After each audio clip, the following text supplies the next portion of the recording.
Look around the globe. Right now, a sovereign nation is facing an ultimatum, a threat of military action, and aid cut off from the world's most powerful country. The question isn't if the world is watching, but why are global superpowers threatening military action against a sovereign nation like Nigeria? For years, violence has plagued Nigeria, particularly targeting Christian communities.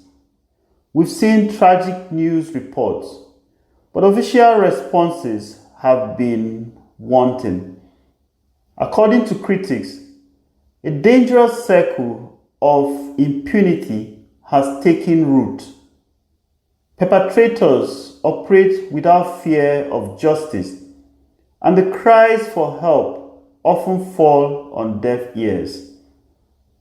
This simmering crisis finally boiled over when President Donald Trump, for the second time, designated Nigeria as a country of particular concern, CPC, over religious freedom violations.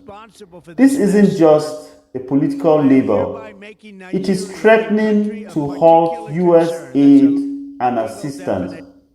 The stage is set for a major international showdown. The diplomatic bombshell landed on Tuesday at the US House of Appropriations Committee. Lawmakers from both sides of the aisle united not to debate, but to demand action from the Nigerian government. Congressman Chris Smith was unequivocal, stating the Nigerian government has a constitutional obligation to protect its citizens.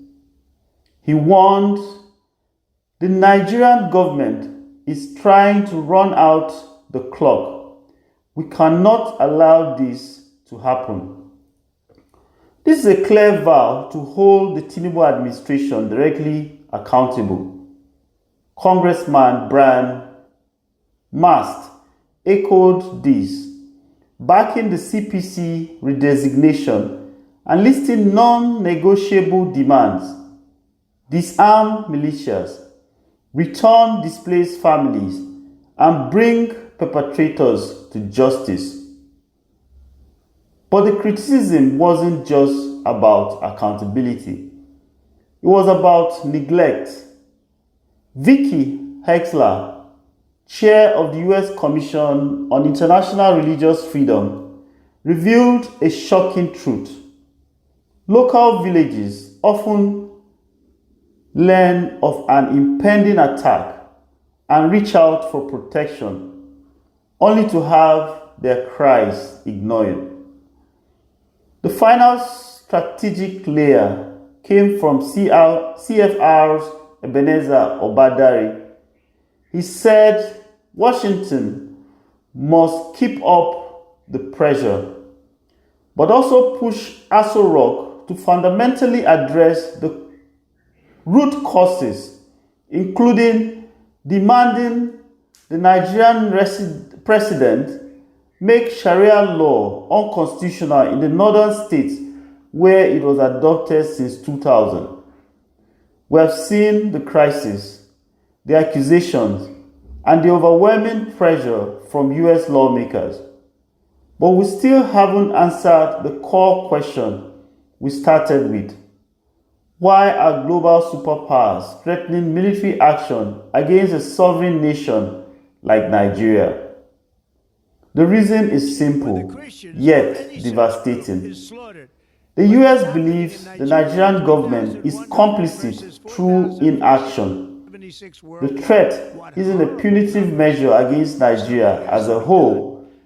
It's leverage, a desperate high-stakes diplomatic maneuver to save lives and force a government to fulfill its most basic duty, to protect its own citizens, regardless of their faith. The world is no longer turning a blind eye.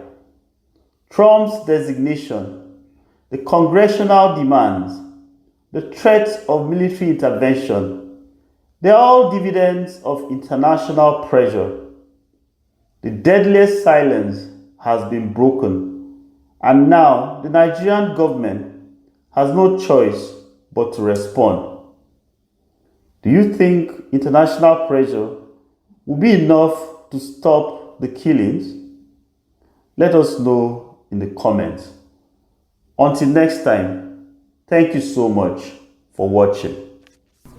If you enjoyed this, please like, share and subscribe so you can get notifications.